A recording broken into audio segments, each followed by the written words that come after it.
Hello everyone, आप सभी लोगों का स्वागत है फ्रेंड टीचिंग परीक्षा के आज के इस वीडियो में, जिसमें फ्रेंड्स हम लोग हमारा एक बहुत ही इम्पोर्टेंट और इंटरेस्टिंग वाला लेक्चर देखने वाले हैं। जिसमें आप लोगों ने कहा था कि सर गवर्नर जनरल्स और वायसराय ये जो टॉपिक है इसके ऊपर में कुछ क्वेश्चंस करा देना इंपॉर्टेंट वाले। और उसके ऊपर में फ्रेंड्स जानकारी भी आप लोग चाहते थे, तो मैं आप लोगों को जो है फ्रेंड्स उन सारे टॉपिक्स के ऊपर में जो आप लोग जानकारी चाहते हो उनके ऊपर में क्वेश्चंस करवाने वाला हूँ। बहुत ही इंटरेस्टिंग और इम्पोर्टेंट टॉपिक है आप लोगों का। ठीक है, बहुत ही इंटरेस्टिंग टॉपिक है, क्योंकि फ्रेंड्स इससे आप लोगों को केवल इन गवर्नर जनरल्स और वायसराय के बारे में जानकारी नहीं मिलेगी, बल्कि फ्रेंड्स इतिहास में उन समय में क्या हुआ था, उनके समय काल में कौन कौन सी घटनाएं घटी थी, उसके बारे में भी मैं आप लोगों को बताने वाला हूँ। तो काफी इंटरेस्टिंग सा टॉपिक है, प्लीज इस सेशन को अच्छे से देखिए आप लोग, ताकि कोई भी कंसेप्ट आप लोगों का मिस ना हो। बस आप लोगों से एक रिक्वेस्ट है, ठीक है, आप लोगों के जो है आग्रह के ऊपर में सेशन आया हुआ है। अगर आप लोग चाहते हो कि और भी ऐसे ही सेशंस आप लोगों को करवा दूं मैं, भी वो भी क्वेश्चंस के थ्रू, ठीक है, वो भी क्वेश्चंस के थ्रू। ठीक है, तो याद रखना है आप लोगों ने फ्रेंड्स कि आप लोग इस सेशन को जहां भी शेयर कर सकते हो वहां पर में शेयर जरूर कर दीजिए, ताकि पूरी टीम का मोटिवेशन ऐसे ही बढ़ता रहे। और जिन लोगों ने लाइक कर दिया है फ्रेंड्स, उन सभी लोगों का बहुत बहुत धन्यवाद। काफी सारे बच्चे हैं, ठीक है, जैसे कि मैं देख पा रहा हूँ लेक्चर स्टार्ट होने के पहले ही उन्होंने लाइक कर दिया था।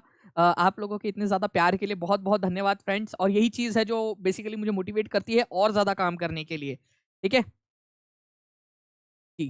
तो आवाज नहीं आ रही है, आवाज नहीं आ रही है, ऐसा तो होना नहीं चाहिए। कौन है आवाज नहीं आ रही है, एक बार बता दो आवाज आ रही है नहीं आ रही है। ठीक है, 10:30 बजे वाली क्लास की नोटिफिकेशन आई है क्या किसी के पास? आई होंगी आप लोगों के पास में। 10:30 बजे मेरी क्लास जो है वो पेड में है। आज मतलब एक स्पेशल क्लास रखी है, एक सरप्राइज है पेड क्लास वालों के लिए, सीटेट के लिए, सीटेट वालों के लिए, तो वो रखी हुई है क्लास वो। चलिए ठीक है, कोई नहीं, वो अलग है, आप लोगों का नहीं। वो सीटेट वाले बच्चों के लिए एक स्पेशल सरप्राइज है, उनको बताना है मैंने कि वो पीडीएफ कैसे यूज कर सकते हैं, जो स्पेशल पीडीएफ उन लोगों के लिए बनाए हैं।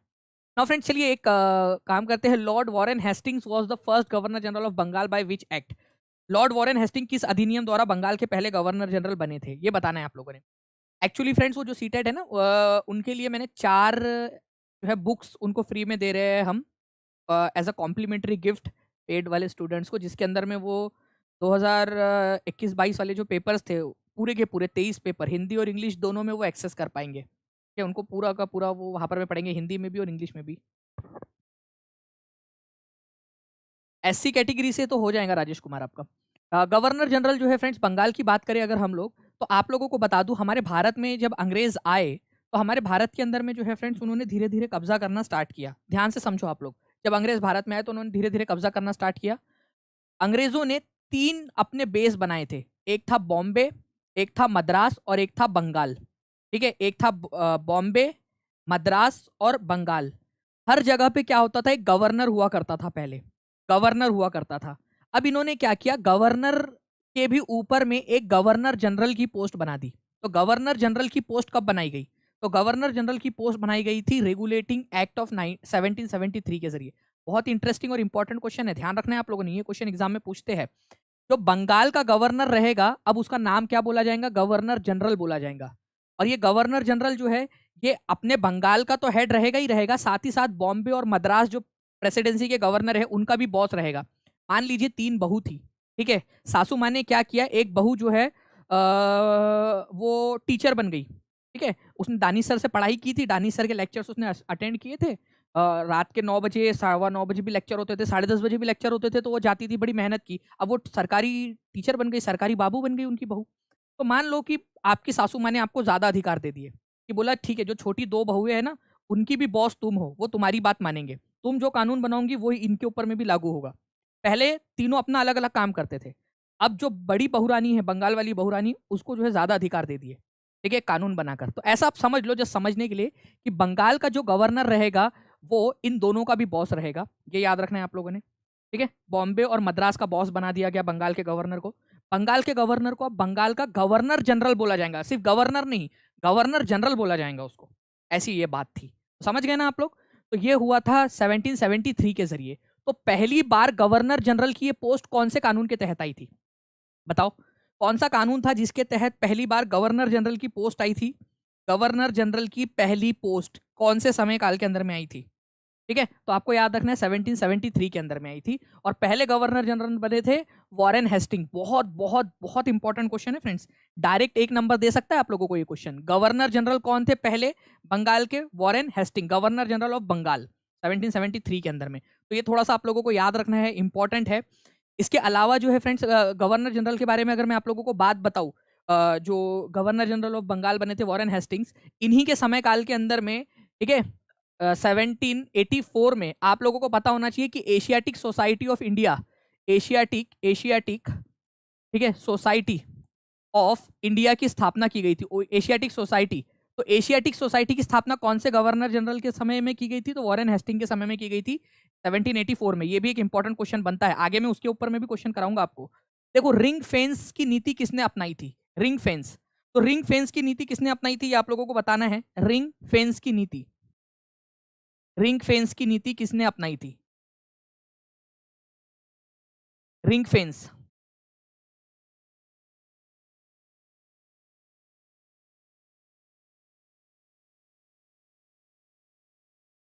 देखो रिंग फेंस का मतलब क्या होता है, अगर आप लोग ये इसको देखोगे ना फ्रेंड्स, तो इससे आप लोगों को समझ में आएगा। ये मान लीजिए आपका घर है, ठीक है, आप क्या करोगे, बॉर्डर बना दोगे, बाउंड्री बना दोगे, ताकि आपके घर को नुकसान ना हो।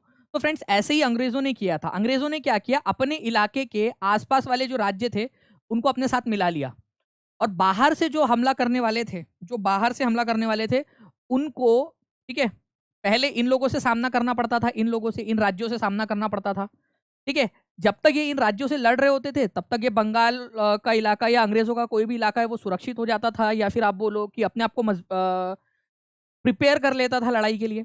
या फिर दूसरा क्या होता था कि यहाँ पर में जो अंग्रेज थे वो अपने सैनिक भेजते थे इन राज्यों को बचाने के लिए, और इनको भगा देते थे। अंग्रेजों के राज्य के ऊपर में कोई खतरा ही नहीं आता था, और जो युद्ध का खर्चा होता था वो भी अंग्रेजों के राज्य से ही लिया करते थे वो लोग। अंग्रेजों से नहीं, ये जो भारत के राज्य थे, राजे रजवाड़े, उनसे लिया करते थे। तो इस तरह से फ्रेंड्स, भारतीय राजे रजवाड़ों को एक बफर स्टेट की तरह यूज करना, या बॉर्डर की तरह, बाउंड्री की तरह यूज करना, ये वाला पद्धति जो है उसको रिंग फेंस कहा जाता है। और वॉरेन हेस्टिंग्स जो थे फ्रेंड्स, इन्होंने इसको क्या किया था, ये याद रखना है आप लोगों ने, इसको अपनाया था, ring fence policy, Warren Hastings, ठीक है, इंपॉर्टेंट है, याद रखेंगे आप लोग। नाउ फ्रेंड, नेक्स्ट क्वेश्चन की तरफ में आगे बढ़ते हैं। The governor general who abolish the practice of sati, sati प्रथा को किसने एबॉलिश किया था? सती प्रथा को, ठीक है, मान लीजिए कि किसी के पति की मृत्यु हो गई, तो उस समय में महिला को भी उसके साथ में जल जाना है। बताइए कौन से इसमें किया था? Governor general who abolish the practice of Sati, Dalhousie, Ripon, William Bentinck, Curzon. तो देखो, एक गवर्नर जनरल थे, ठीक है, जो पहले गवर्नर जनरल ऑफ बंगाल थे, ठीक है, बाद में वो गवर्नर जनरल ऑफ इंडिया बन गए, उन्होंने ही किया था इसको। तो गवर्नर जनरल ऑफ बंगाल जब थे विलियम बेंटिंग, उन्होंने 1829 के अंदर में, ये याद रखना है फ्रेंड, सती प्रथा के ऊपर में रोक लगा दी थी। राजा राममोहन रॉय के साथ में मिलकर सती प्रथा पे रोक लगा दी थी। पहले वो गवर्नर जनरल थे बंगाल के। आप लोगों को एक राज की बात बता रहा हूँ, किसी को बताना मत। जो एक एक्ट था आपका 1833 का, उसके जरिए उनकी गवर्नर जनरल ऑफ बंगाल की जो पोस्ट थी उसको बदल के क्या कर दिया गया, गवर्नर जनरल ऑफ बंगाल की पोस्ट का नाम बदल के गवर्नर जनरल ऑफ इंडिया कर दिया गया। तो गवर्नर जनरल ऑफ बंगाल की पोस्ट को बदलकर गवर्नर जनरल ऑफ इंडिया कौन से समय में किया गया था, कौन से साल में किया गया था? अगर ये क्वेश्चन आ जाए आप लोगों से, तो आप लोगों को याद रखना है फ्रेंड्स, ठीक है, आप लोगों का आंसर हो जाएगा विलियम बेंटिक। भारत के पहले गवर्नर जनरल ऑफ इंडिया बने थे 1833 के बाद से। 1829 में उन्होंने जब किया था, उस समय में वो गवर्नर जनरल ऑफ बंगाल थे, ठीक है। बाद में वो भारत के पहले गवर्नर जनरल भी बने, गवर्नर जनरल ऑफ इंडिया बने, बस नाम चेंज हुआ, कुछ नहीं, पावर वही थे, नाम चेंज हो गया, ठीक है। चलो, तो लॉर्ड विलियम बेंटिक, ये याद रखना है आप लोगों ने। ये जो सती प्रथा को एबॉलिश किया गया था, वो एक्ट नंबर 17 था उस साल का, एक्ट नंबर 17, ये भी याद रख सकते हो आप लोग। 17 को कैसे लिखते हो आप लोग यहाँ पर में, ठीक है, ये आप लोगों का 10 हो गया, ये 5 हो गया, 1 2, ठीक है, 17, इस तरीके से। तो एक्ट नंबर 17 था, ये भी याद रख सकते हो आप लोग, ये भी पूछ सकते हैं आप लोगों से, है ना। चलिए, लॉर्ड विलियम जो बेंटिक थे, बहुत लंबा चौड़ा सा नाम था फ्रेंड्स उनका, लॉर्ड विलियम बेंटिक बोलते हैं। 1828 से 1835 तक भारत में रहे वो। पहले वो बंगाल के गवर्नर जनरल थे, बाद में भारत के गवर्नर जनरल ऑफ इंडिया बने। गवर्नर जनरल वॉरेन हेस्टिंग्स, उनसे रिलेटेड कौन कौन सी चीजें हैं? गवर्नर जनरल जो थे वॉरेन हेस्टिंग्स, उनसे रिलेटेड कौन कौन सी चीजें, ये बताना है आप लोगों ने। उन्होंने सती प्रथा को खत्म किया, वर्नाकुलर प्रेस एक्ट उन्होंने लेकर आए, foundation of Asiatic society of Bengal, permanent settlement of Bengal. अब देखिए फ्रेंड्स, बड़ा ही इंटरेस्टिंग सा क्वेश्चन है। इस एक क्वेश्चन से चार क्वेश्चन आपके सॉल्व होते हैं, 4 क्वेश्चन, ठीक है, 4 क्वेश्चन सॉल्व होते हैं। मैं बताऊं कैसे? सती प्रथा को क्या वॉरेन हेस्टिंग ने खत्म किया था? नहीं किया था। ए तो नहीं है। आंसर बताओ किसने खत्म किया था, ये आप लोग बताओगे मुझे, ठीक है? आप लोगों की टेस्ट लेते, देखते कितने लोग इसका आंसर कर पाते हैं। जल्दी से लाइक एंड शेयर कर दो फ्रेंड, जल्दी जल्दी से आप लोग, और कमेंट में सभी लोग आंसर करो। जब तक आंसर नहीं करोगे कमेंट में, तब तक याद कैसे होगा आप लोगों को, है ना? ठीक है, तो आंसर करते रहो। Abolition of sati, vernacular press act. Vernacular press act का मतलब होता है कि भारतीय भाषाओं के जो अखबार है वो फ्रेंड्स, भारतीय भाषाओं के भारतीय भाषाओं के जो अखबार है, हिंदी, मराठी, गुजराती, पंजाबी, तमिल, बंगाली, ये सब जो अखबार है, इनके ऊपर में कुछ पाबंदियां लगाई गई। पहले उनको कुछ भी छापने से पहले अंग्रेजों से परमिशन लेनी पड़ती थी। तो ये कौन लेकर आया था, ये आप बताएंगे। ठीक है, एशियाटिक सोसाइटी ऑफ बंगाल की स्थापना किसके समय में हुई, और परमानेंट सेटलमेंट, ठीक है, ये कौन लेकर आया था भारत के अंदर में। अब ध्यान से समझना आप लोग, सती प्रथा जो है friends, Lord William Bentinck, Bentinck के समय में आई थी, ये याद है, अभी थोड़ी देर पहले हम लोगों ने पढ़ा, तो ये तो आंसर नहीं होगा। वर्नाकुलर प्रेस एक्ट जो है फ्रेंड्स, लॉर्ड लिटन लेकर आ गया था। लॉर्ड लिटन लेकर आया था आप लोगों का 1878 के अंदर में। तो ये भी वॉरेन हेस्टिंग से रिलेटेड नहीं है।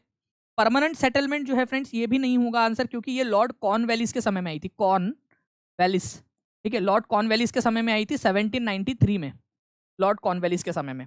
तो आंसर क्या होगा आप लोगों का, केवल C is the correct answer. Asiatic society of Bengal जो है, ये याद रखना है फ्रेंड, जिसको एशियाटिक सोसाइटी ऑफ इंडिया बोला गया बाद में, ठीक है, ये बनी थी आप लोगों की 1784 में, लॉर्ड वॉरेन हेस्टिंग के समय में। विलियम जोन्स ने इसकी स्थापना की थी। बहुत ही इंपॉर्टेंट क्वेश्चन है, मैं आपको जो बता रहा हूँ, ये चारों के चारों पॉइंट बहुत इंपॉर्टेंट है। एक एक क्वेश्चन में से एक एक जो पॉइंट है ना आप लोगों का, उसमें से क्वेश्चन बनता है आप लोगों का, ठीक है, इंपॉर्टेंट है। इसके अलावा जो है फ्रेंड्स, वॉरेन हेस्टिंग के बारे में एक और चीज बताओ आप लोगों को, बताओगे तो नहीं ना किसी को, ठीक है? सुप्रीम कोर्ट की स्थापना की थी तुम्हारे अंकल ने, सुप्रीम कोर्ट की, ठीक है, सुप्रीम कोर्ट बनाया था इन्होंने, कहां पर में, कलकत्ता में, कलकत्ता में, ठीक है, ये याद रखना है आप लोगों ने। 1774 में किसने बनाया था सुप्रीम कोर्ट, 1774 में, तो इन्होंने बनाया था, ये याद रखेंगे आप लोग, इंपॉर्टेंट है, एग्जाम के अंदर में आप लोगों से पूछा जा सकता है, ठीक है, याद रहेगा आप लोगों को ये चीज, ठीक है, कोई दिक्कत तो नहीं है इसको आप लोगों ने, जी, याद रहेगा, गुड। तो वॉरेन हेस्टिंग के बारे में हम लोगों ने देख लिया फ्रेंड्स, और बाकी की चीजें आप लोगों को मैं और क्वेश्चंस के थ्रू रिवाइज करवाता जाता हूँ।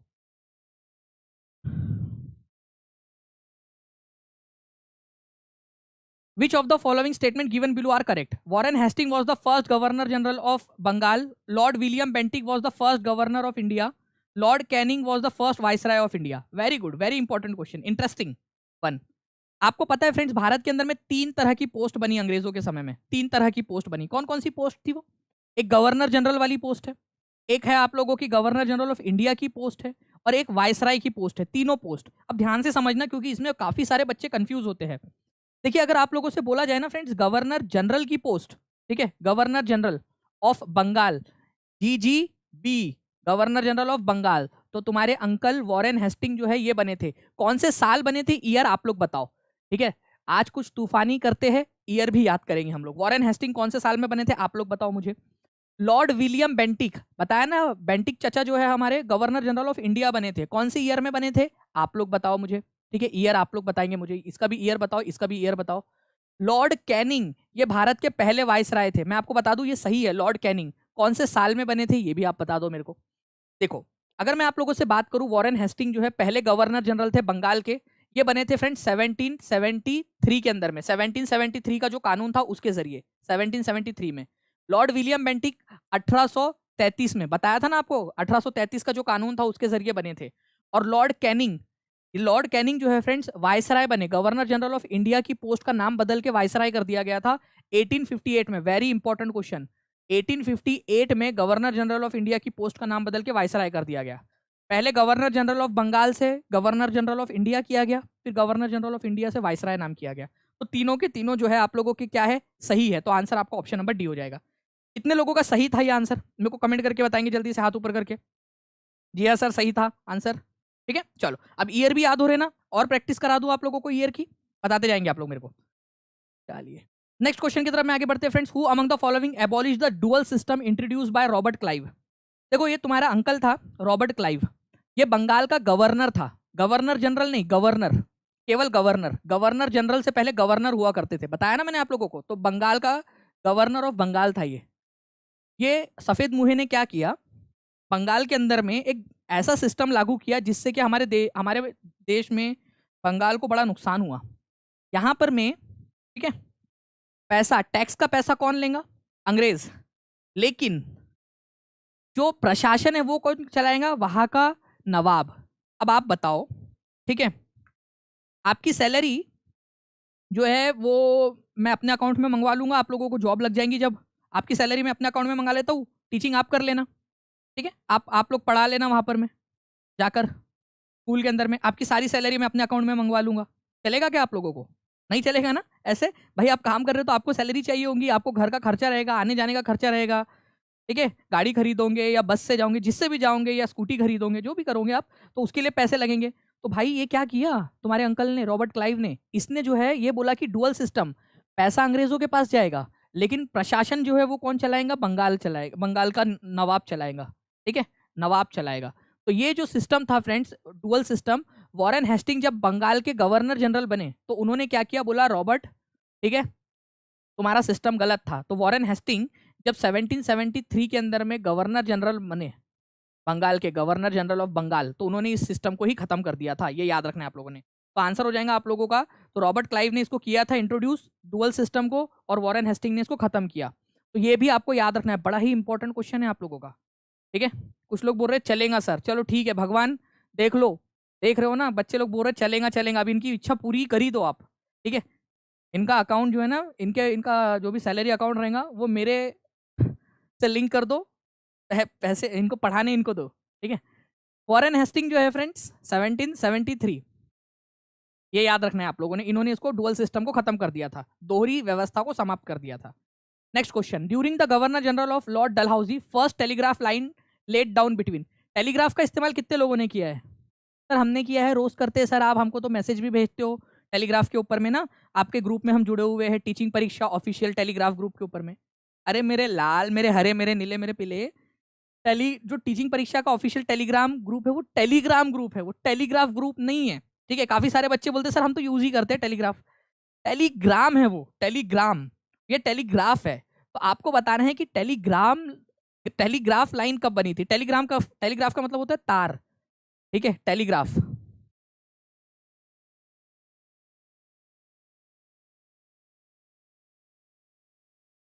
टेलीग्राफ, बहुत बढ़िया, आप लोगों के आंसर आ रहे हैं फ्रेंड्स। मैं आप लोगों को बता दूं कि डलहौजी के समय में बहुत सारी चीजें हुई थी, रेलवे लाइन बिछाई गई, डलहौजी के समय में ही पहला टेलीग्राफ भी बनाया गया था। तो कलकत्ता से आगरा, ठीक है, कलकत्ता और आगरा के बीच में, कहा गया भी कलकत्ता आगरा, इसके बीच में पहला टेलीग्राफ भेजा गया था। टेलीग्राफ का मतलब होता था कि एक मशीन होती थी, ठीक है, उसमें टुक टुक टुक टुक करना पड़ता था आपको, और वो तार के जरिए, इलेक्ट्रिसिटी के जरिए जो है दूसरे जगह पे वो आवाज सुनाई देती थी। मतलब बिजली के जरिए वो आवाज दूसरी जगह जाती थी, और वहां पर में उस आवाज को डिकोड करके वो मैसेज को समझते थे, उसको टेलीग्राफ बोला जाता था। आज वो टेलीग्राफ की सिस्टम बंद हो गया है, ठीक है। तो आपको याद रखना है, कलकत्ता से आगरा के बीच में पहला टेलीग्राफ भेजा गया था। बॉम्बे टू ठाणे बोलने वाले लोग, तुमको दुनिया कभी, जनता कभी माफ नहीं करेंगी, ठीक है। बॉम्बे टू ठाणे, तो बॉम्बे टू ठाणे जो है वो रेलवे लाइन चली थी, रेलवे, रेलवे, ये याद रखना है, रेलवे। तो कलकत्ता से आगरा के बीच में पहला टेलीग्राफ भेजा गया था, टुक टुक टुक टुक वाला, ये याद रखना है आप लोगों ने, इंपॉर्टेंट है, पलटी मार रहे हैं लोग। चलिए, तो कलकत्ता से आगरा याद रखेंगे आप लोग, इंपॉर्टेंट है, एग्जाम के अंदर में पूछा जा सकता है। टेलीग्राफ लाइन अभी लिख दो जल्दी से जल्दी, पहला टेलीग्राफ डलहौजी के समय में भेजा गया था और कलकत्ता से आगरा भेजा गया था, ठीक है, कलकत्ता से आगरा के बीच में। नाउ फ्रेंड्स, एक और क्वेश्चन आप लोगों के लिए, बहुत ही सुंदर सा question, who among the following is considers the father of Indian postal system, निम्नलिखित में से किसे भारतीय डाक व्यवस्था का जनक माना जाता है? ठीक है, भारतीय डाक व्यवस्था का जनक किसको मानते हो आप लोग?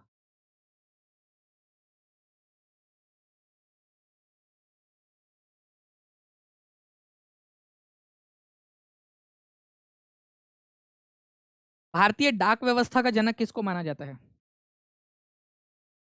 तो भारतीय डाक व्यवस्था का जनक जो है फ्रेंड्स, आप लोगों को याद रखना है, ये भी लॉर्ड डलहौजी को ही माना जाता है। ए, बी, सी और डी, तो ये सी जो है ना आप लोगों का, लॉर्ड डलहौजी, इन्हीं को जो है फ्रेंड्स भारतीय डाक व्यवस्था का जनक भी मानते हो आप लोग, इंपॉर्टेंट है। तो भारतीय डाक व्यवस्था का जनक किसको मानते हैं, अगर ये कभी भी क्वेश्चन आ जाए आप लोगों से, तो आप लोगों को याद रखना है, भारतीय डाक व्यवस्था का जनक जो है किसको माना जाता है? लॉर्ड डलहौजी को। इसके अलावा जो है फ्रेंड्स भारत के अंदर में रेलवे का जनक किसको माना जाता है? रेलवे का जनक भी इन्हीं को माना जाता है। इसके अलावा भारत के अंदर में टेलीग्राफ का जनक किसको माना जाता है? तो भी डलहौजी को ही माना जाता है। ये आप लोगों को याद रखना है। भारत के अंदर में इंजीनियरिंग का जनक किसको माना जाता है? तो वो भी डलहौजी को ही माना जाता है। एक और राज की बात बताता हूँ आप लोगों को, किसी को बताना मत, ठीक है? लॉर्ड डलहौजी जो है ना, ठीक है, केवल 36 साल की उम्र में बन गया था भारत का गवर्नर जनरल। सबसे युवा गवर्नर जनरल लॉर्ड डलहौजी, कम उम्र में 36 साल। कोई उम्र होती है 36 साल? वैसे उम्र तो बहुत होती है, लेकिन फिर भी 36 साल की उम्र में जो है वो डलहौजी जो है भारत का गवर्नर जनरल बन गया था। ठीक है, भारत का गवर्नर जनरल बन गया था डलहौजी 36 साल की उम्र में। बहुत भसुड़ी भी मचाई है इसने डलहौजी ने। और क्या बताऊँ आपको इसके बारे में, कि जो डलहौजी है उसने भारत के अंदर में जो है ना एक सिस्टम लेकर आया था, डॉक्ट्राइन ऑफ लैप्स, जिसके जरिए मान लीजिए कि अगर आप एक राज्य के राजा हो और आपका बच्चा नहीं है, ठीक है, खुद का बेटा नहीं है आपका, तो आपका राज्य अंग्रेज लोग ले लेंगे। ये वाली भसुड़ी मचाई थी इसने डलहौजी ने, जिसको डॉक्ट्राइन ऑफ लैप्स बोला जाता है, विलय की नीति। आगे मैं बताऊंगा उसके बारे में भी। एक जो है फ्रेंड्स हमारे भारत के गवर्नर जनरल है, ठीक है, लॉर्ड कॉर्नवालिस। उनका मकबरा कहाँ पर में है? गवर्नर जनरल लॉर्ड कॉलिस का मकबरा कहाँ पर में है? और आप लोगों को एक बात बताऊं, लॉर्ड कॉर्नवालिस एकमात्र ओनली गवर्नर जनरल है जो भारत में मरे थे। गवर्नर जनरल जो भारत में मरे थे, एकमात्र गवर्नर जनरल जिनकी मृत्यु भारत के अंदर में हुई, वो है लॉर्ड कॉर्नवालिस। ठीक है, इंपॉर्टेंट क्वेश्चन है फ्रेंड्स, याद रखना है आप लोगों ने, लॉर्ड कॉर्नवालिस।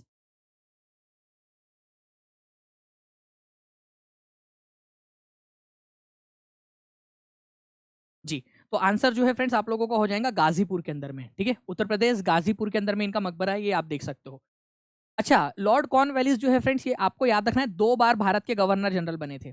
एक बार जो है फ्रेंड्स इनको जो है 1793 के अंदर में 1793 के अंदर में परमानेंट सेटलमेंट को लाने का श्रेय भी इनको दिया जाता है। परमानेंट सेटलमेंट मतलब स्थायी बंदोबस्त, किसानों से कितना टैक्स लेना है उसकी रकम को फिक्स कर दो, तो परमानेंट सेटलमेंट इन्होंने लेकर आया था। और इसके बाद में जो है फ्रेंड्स 1805 में ये वापस से बने थे गवर्नर जनरल। ठीक है, 1805 में। और जो है फ्रेंड्स जब वो भारत आए तो कुछ समय बाद उनकी मृत्यु हो गई, लॉर्ड कॉर्नवालिस की। ठीक है, भारत में। अब लोगों कुछ लोग जो है बोलते हैं कि कितना अच्छा हुआ, देखो कितना लकी है, कितना नसीब वाला इंसान है लॉर्ड कॉर्नवालिस, कितना नसीबों वाला है कि भाई एक बार गवर्नर जनरल बना, फिर दूसरी बार भी वापस से बना। लोग जल रहे होंगे उससे, जलन हो रही होंगी लोगों को, लेकिन फ्रेंड्स सब कुछ अच्छा अच्छा होना हमेशा अच्छा नहीं होता है। ठीक है, भगवान जो है वो क्या होना है क्या नहीं होना है वो सब भगवान डिसाइड करते हैं। लोगों को लग रहा होगा कि हमारे साथ क्यों नहीं हुआ, अच्छा दूसरे के साथ में ही क्यों हुआ, इसी के साथ में क्यों हुआ। देखो क्या हुआ, भारत आया मर गया, अपने देश में मर भी नहीं पाया बेचारा वो। ठीक है, चलिए, तो ये याद रखना है आप लोगों ने, इंपॉर्टेंट एग्जाम में पूछ सकते हैं आपसे कि कौन सा गवर्नर जनरल है जो भारत में मरा। तो लॉर्ड कॉर्नवालिस से एकमात्र गवर्नर जनरल, गाजीपुर में इसकी कब्र है। चलिए, गाजीपुर के अंदर में। और आज कल लोग उसके कब्र के ऊपर में जाते हैं, निब्बा निब्बी इधर आसपास घूमते हैं, बैठे रहते हैं। वो भी सोचता हूँ अभी मैं कहाँ आके फंस गया। परमानेंट सेटलमेंट जो है वो फ्रेंड्स कब इन्होंने जो है इंट्रोड्यूस किया था लॉर्ड कॉर्नवालिस ने, ये आप लोग बताएंगे। परमानेंट सेटलमेंट लॉर्ड कॉर्नवालिस ने कब इंट्रोड्यूस किया था?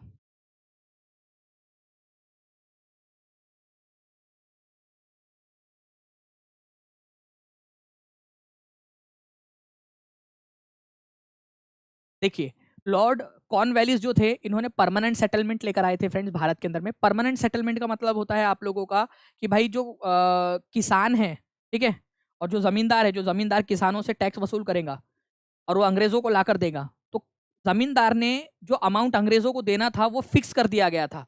ठीक है, कि भाई 100 रुपए देना है तो 100 रुपए ही देगा वो हमेशा। अब जमींदार की जिम्मेदारी है कि वो कितना टैक्स वसूल कर सकता है किसानों से। ऐसा लग रहा था कॉर्नवालिस को कि अगर मैं ऐसा करूंगा तो जमींदार ज्यादा इनकम कमाने के चक्कर में किसानों की मदद करेगा और पैदावार बढ़ाने में।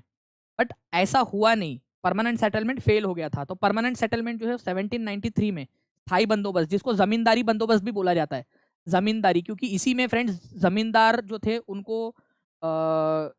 जमीन का मालिकाना हक दे दिया गया था कि भाई तुम जमीन के मालिक हो, जमींदारों को, और बोला गया था कि तुम्हारी जिम्मेदारी है टैक्स वसूल करके लाके देने की। ठीक है, तो स्थायी बंदोबस्त। अच्छा, इसके अलावा एक और चीज बताओ आप लोगों को, father of Indian civil services किसको बोला जाता है? Father of Indian civil services, Indian civil services, इसी इसी को कहा जाता है। तू प्यार है किसी और का, तुझे चाहता कोई और है, तू पसंद है किसी और की, तुझे मांगता कोई और है। ये गाना मैंने इसलिए गाया क्योंकि friends Warren Hasting, Warren Hasting जो थे उन्होंने जो है फ्रेंड्स भारत के अंदर में इसको स्टार्ट किया था, सिविल सर्विसेज को भारत में स्टार्ट किया था। वॉरेन हेस्टिंग के बाद में जब लॉर्ड कॉर्नवालिस बनते हैं गवर्नर जनरल, ठीक है, तो इन्होंने क्या किया था, इन्होंने जो है इसमें इम्प्रोवाइज किया था, और इम्प्रोवाइज करने के कारण लोग जो है father of Indian civil services Lord Cornwallis को बोलते हैं। जबकि एक्चुअल में भारत के अंदर में जो है वो इंडियन सिविल सर्विसेज की शुरुआत किसने की थी, अगर ये क्वेश्चन आ जाए आप लोगों का, तो आप लोगों को याद रखना है फ्रेंड्स, वॉरेन हेस्टिंग ने की थी। But father of Indian civil services Lord Cornwallis को बोला जाता है क्योंकि इसने उसको इम्प्रोवाइज किया था, मॉडर्नाइज किया था, उसमें बहुत सारे चेंजेस किए थे। ये भी आप लोग याद रखोगे। अच्छा, आपको बताना है फ्रेंड्स कि कौन सा वाला रेवेन्यू सिस्टम है जो लॉर्ड कॉर्नवालिस ने इंट्रोड्यूस किया था। लॉर्ड कॉर्नवालिस के द्वारा कौन सा वाला सिस्टम जो है इंट्रोड्यूस किया गया था।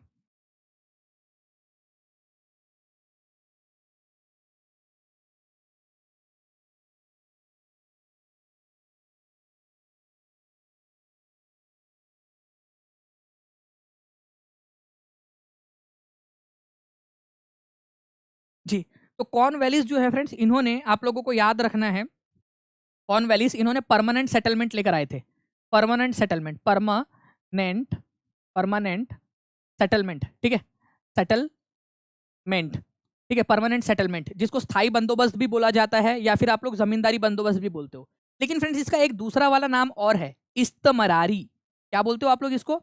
इस्तमरारी।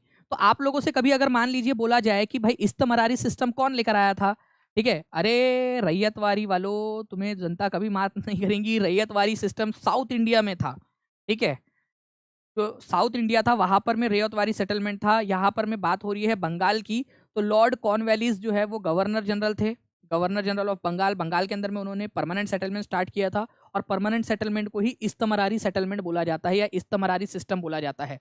इसी वजह से मैंने ये क्वेश्चन डाला कि भाई आपको याद हो जाए, ठीक है, इस्तमरारी सिस्टम बोलते हैं, परमानेंट सेटलमेंट को ही इस्तमरारी बोलते हैं। मार लो पलटी सभी लोग, ठीक है, अब याद रहेगा जिंदगी में।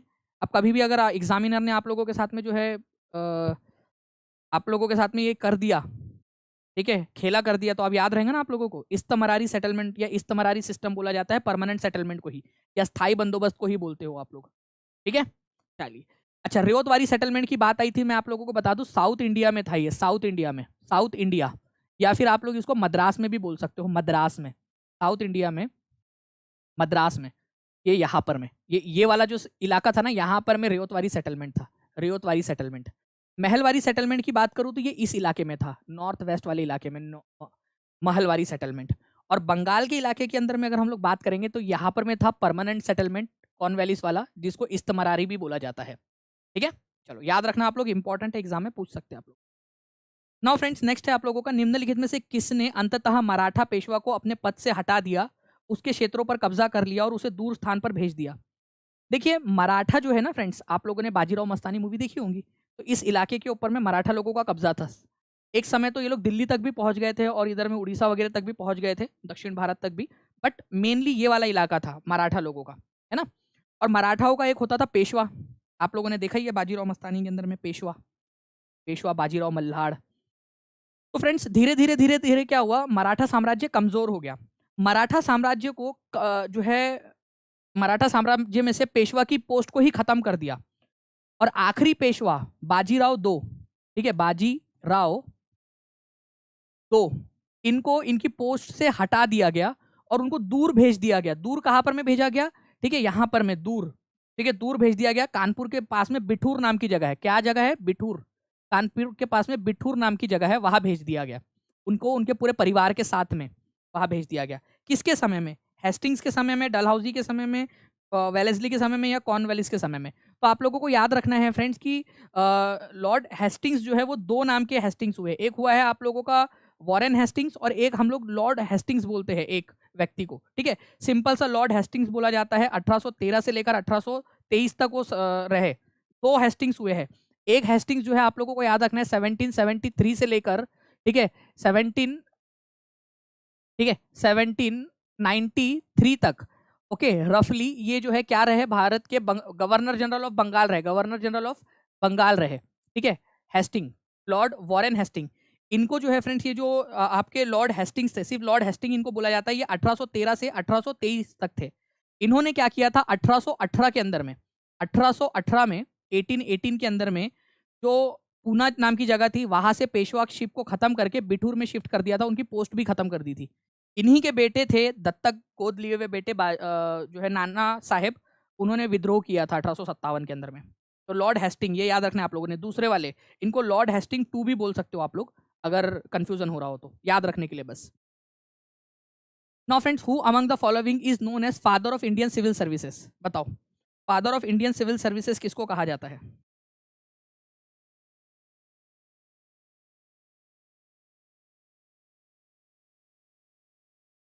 Father of Indian civil services किसको बोलते हो आप लोग? ठीक है, डलहौजी को, कर्जन को, बेंटिक को, या कॉर्नवालिस को? तो फ्रेंड्स याद रखना है आप लोगों ने, लॉर्ड कॉर्नवालिस जो है, इनको कहा जाता है father of Indian civil services. Bharat के अंदर में सिविल सेवा का जनक माना जाता है लॉर्ड कॉर्नवालिस को। ठीक है, वैसे इन्होंने क्या किया था, इसको मॉडर्नाइज किया था। ठीक है, मॉडर्नाइज किया था। बाकी स्टार्ट किसने किया था इंडियन सिविल सर्विसेज को, ये भी बता सकते हो आप लोग, स्टार्ट किसने किया था? अरे डलहौजी कहाँ से आ गया? ठीक है, इन्होंने, कॉर्नवालिस ने इसको मॉडर्नाइज किया था। हेस्टिंग, जो वॉरेन हेस्टिंग थे हमारे पहले गवर्नर जनरल, ठीक है, बंगाल के, उन्होंने इसको स्टार्ट किया था। ठीक है, बाकी इन्होंने मॉडर्नाइज किया था। तो father of Indian civil services Cornwallis को कहा जाता है, ये आप लोगों को याद रखना है। इंपॉर्टेंट है फ्रेंड्स, एग्जाम के अंदर में आप लोगों से पूछा जा सकता है, तो प्लीज इसको आप लोग याद रखिए आप लोग।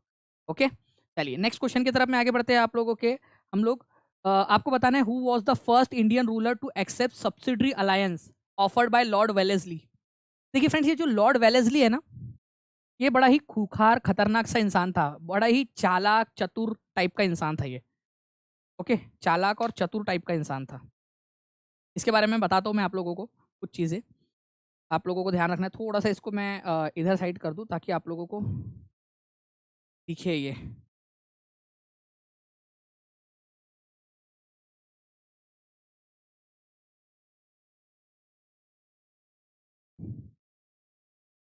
ठीक है, तो फ्रेंड्स लॉर्ड वेलेस्ली जो है, इन्होंने क्या किया था, सब्सिडरी अलायंस, सहायक संधि लेकर आई थी।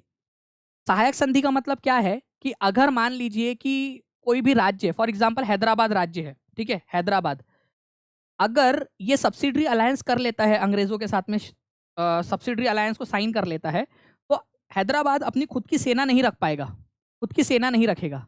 लेकिन सर, अगर हैदराबाद पे किसी ने हमला कर दिया तो फिर हैदराबाद की रक्षा कौन करेगा?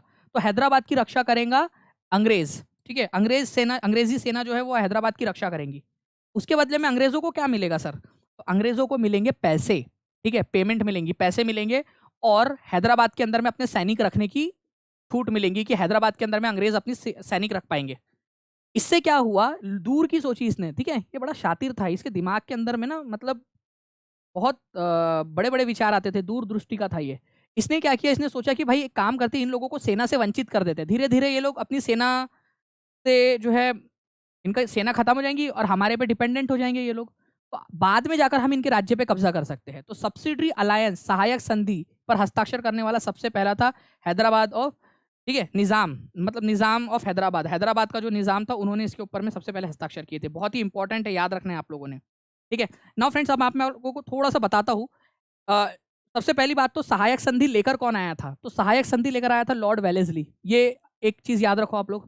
ठीक है, कौन लेकर आया था? Lord Wellesley. इंपॉर्टेंट है फ्रेंड्स, आप लोगों से पूछा जा सकता है, लॉर्ड वेलेस्ली लेकर आए थे इसको, ये याद रखना है आप लोगों ने। ठीक है, लॉर्ड वेलेस्ली लिख भी देता हूँ यहाँ पर मैं आप लोगों के, लॉर्ड वेलेस्ली लेकर आया था इसको। सहायक संधि कब लेकर आया था फ्रेंड्स? 1798 में लेकर आया था। जैसे ही सहायक संधि लेकर आया, ठीक है, ये हैदराबाद जो है वो उछल उछल के जो है वो, उसने उसके साथ में सहायक संधि साइन कर ली। उसके बाद में जो है फ्रेंड्स, मैं आप लोगों को बात करूं, थोड़ा सा अमेंडमेंट किया गया उसके अंदर में, 1800 के अंदर में उनको कुछ और रियायत उनको दी गई थी, लेकिन पहले बार इन्होंने ही किया था। मैसूर के साथ में जबरदस्ती की गई साइन, क्योंकि टीपू सुल्तान को मार दिया गया था। टीपू सुल्तान के जगह पे जो नए वाले लोग आए थे, उन जो वाडियार राजवंश था, टीपू सुल्तान के पहले, टीपू सुल्तान और उसके पिताजी के पहले जो मैसूर के ऊपर में राज करता था वाडियार राज परिवार, उनको गद्दी पे बिठा दिया टीपू सुल्तान को मारकर, और उनके साथ में सहायक संधि की। तो दूसरे नंबर का था मैसूर। तंजौर है आपका, इनके साथ में की गई। अवध के साथ में 1801 में की गई थी। ये बहुत इंपॉर्टेंट क्वेश्चन है, लिखो आप लोग इस क्वेश्चन, इस पॉइंट को तो लिख दो। अवध के साथ में, ये अभी थोड़े दिन पहले एग्जाम में आया भी था, अवध के साथ में कब की गई थी सब्सिडरी अलायंस? 1801 के अंदर में। और इसी संधि का इस्तेमाल करके 1856 में अवध के ऊपर में कब्जा कर लिया गया, अवध पे कब्जा कर लिया गया था इसी संधि का इस्तेमाल करके। ठीक है, पेशवा के साथ में की गई थी 1802 में, और बाद में पेशवा का काम तमाम कर दिया गया, पेशवाशिप ही खत्म कर दी गई। उसके बाद में और भी आए फ्रेंड्स, आपके बरार के भोसले, ठीक है, सिंधिया, अलग अलग लोग आए। लेकिन फ्रेंड्स एक चीज आपको बताऊं, मराठा लोगों ने जो है, मराठा के जो अलग थे, भोसले थे, होलकर्स थे, ठीक है, इन अलग अलग सेक्ट हुआ करते थे मराठाओं के अंदर में, ठीक है। लेकिन इन सब में से केवल एक सेक्ट ऐसा था मराठाओं का जिसने कभी भी एक्सेप्ट नहीं किया सब्सिडरी अलायंस को, वो बहुत इंपॉर्टेंट है, वो है इंदौर के होलकर। मराठा जो है वो अलग अलग जो है सरदारों में बटा हुआ था, ठीक है, गायकवाड़, भोसले, होलकर, सिंधिया, ये सब अलग अलग इसमें बटा हुआ था। केवल इंदौर के होलकर थे जिन्होंने सब्सिडरी अलायंस को एक्सेप्ट नहीं किया था। तो बहुत इंपॉर्टेंट क्वेश्चन बनता है आप लोगों से यहाँ पर में कि कौन थे जिन्होंने एक्सेप्ट नहीं किया था सब्सिडरी अलायंस को, एक्सेप्ट, ठीक है, एक्सेप्ट नहीं किया था। तो याद रखना है आप लोगों ने, लिखो जल्दी से, इंदौर के होलकर्स, होलकर। बहुत ही इंपॉर्टेंट क्वेश्चन है फ्रेंड्स आप लोगों का, ये क्वेश्चन आएगा एग्जाम के अंदर में कि किसने एक्सेप्ट नहीं किया था। तो इंदौर के होलकर लोगों ने इसको एक्सेप्ट नहीं किया था, याद रखोगे आप लोग, ठीक है। सब्सिडरी अलायंस लेकर कौन आया था? तो सब्सिडरी अलायंस जो है फ्रेंड्स याद रखना है आप लोगों ने, लॉर्ड वेलेस्ली लेकर आया था 1798 में, ये भी याद रखना। और लाइक एंड शेयर करते रहो यार, जल्दी जल्दी से, आप लोग कंजूसी नहीं करनी है आप लोगों ने, ठीक है, ताकि ऐसे ही मैं आप लोगों को और आगे मैं भी पढ़ाता रहूँ। कॉलेज ऑफ फोर्ट विलियम, देखिए कॉलेज ऑफ फोर्ट विलियम, या जिसको फोर्ट विलियम भी बोला जाता है, आप लोगों को बताना है ये कौन, इस गवर्नर जनरल ने बनाया था और कब बनाया था, ये भी बता सकते हो आप लोग, ठीक है। कॉलेज ऑफ फोर्ट विलियम, जल्दी बताओ, कॉलेज ऑफ फोर्ट विलियम कहाँ पर में है, किसने बनाया था? कॉलेज ऑफ फोर्ट विलियम,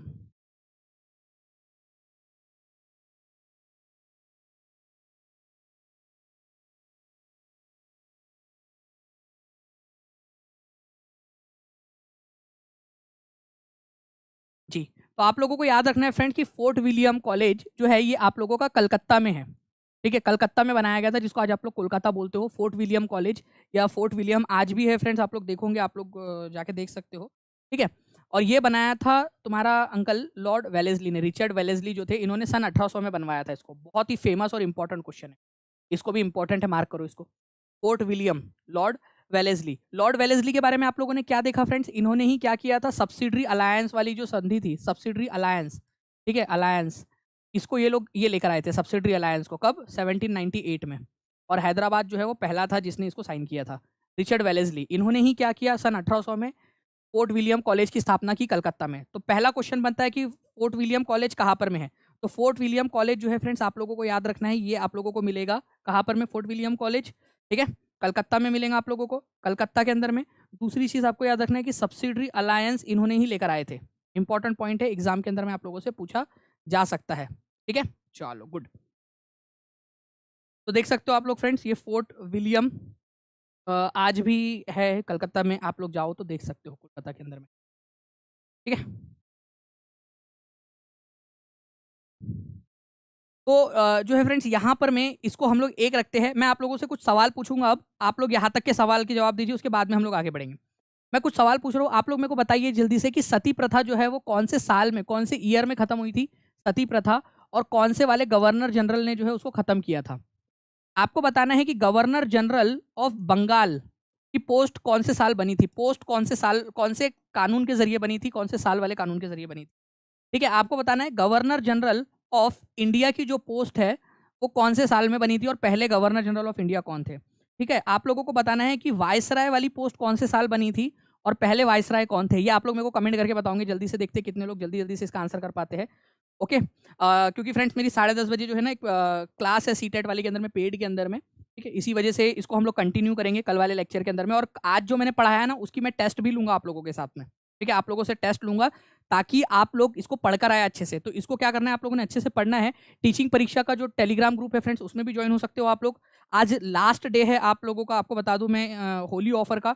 तो जितने भी लोग हैं वो 12 बजे तक आप लोग सब्सक्राइब कर सकते हो फ्रेंड। टीचिंग परीक्षा के अलग अलग जो कोर्सेस है, सी टेट का है, DSSB का है, सुपर टेट के है, ठीक है, यूपी टेट के कोर्सेस है, उसको आप कर सकते हो। टीम अवेलेबल है आप लोगों के लिए, रात में भी अवेलेबल रहती है, 9697 ठीक है, 888-444, ठीक है, इसके ऊपर में कॉल कर सकते हो, या फिर दूसरा नंबर है फ्रेंड्स 9761110101, ठीक है, इन नंबर्स पर कॉल करके भी आप लोग जानकारी हासिल कर सकते हो, या फिर आप लोग सिंपली गूगल प्ले स्टोर पे जाइए और ऐप डाउनलोड करके आप लोग वहाँ पर में अपने आप भी इसको कर सकते हो। ये इसको कर लोगे आप लोग। और जो लोगों ने सीटेट के अंदर में कर लिया है, सीटेट के अंदर में आई थिंक पेपर 2 के अंदर में एसएसटी में मेरी क्लास है, तो आप लोग उसके अंदर में कर सकते हो, ठीक है। एक स्पेशल अनाउंसमेंट है, जो भी सीटेट वाले बच्चे हैं उन लोगों के लिए, उनको मैं बताऊंगा कि किस तरीके से आप वो जो मेरी बुक्स है वो आप लोग फ्री में उसको कर सकते हो पेड कोर्स के अंदर में, वहाँ पर उसको यूज़ कैसे करना है बेसिकली, ठीक है। इसका एक क्विज डाल देना, ठीक है। एक काम करते हैं, इसकी क्विज डाल देंगे हम लोग, लेकिन कल कल हम लोग इसका पार्ट नंबर 2 देखेंगे, ठीक है। कल इसका पार्ट नंबर 2 देखेंगे और फिर आज का और कल का मिला के क्विज करते हैं। कितने लोग रेडी है क्विज के लिए? मेरे को कमेंट करके बता दो कितने लोग रेडी है क्विज के लिए, आज का और कल 5 बजे वाली जो क्लास रहेंगी उसका, ठीक है। आज का और कल वाली क्लास का, जी हाँ, ठीक है, आज का और कल वाली क्लास का दोनों का मिला के क्विज हम लोग ऐप के ऊपर में कल करवा लेंगे, ठीक है। और आप लोग आज वाले लेक्चर को भी रिवाइज कर लो, ठीक है, कल वाले लेक्चर को देख लेना और रात में उसकी क्विज दे देना दोनों को मिलाकर, ठीक है। चलिए, तो पीजीटी की topic wise class, Deepika Singh ji, जी बिल्कुल चली रही है क्लासेस, इसका आप इससे पढ़ सकते हो यूट्यूब के ऊपर में जो भी क्लासेस चल रही है, ठीक है। चलो, thank you very much, take care and bye, God bless you all, thank you very much friends, मिलते हैं हम लोग क्लास के अंदर में, बाय, थैंक यू।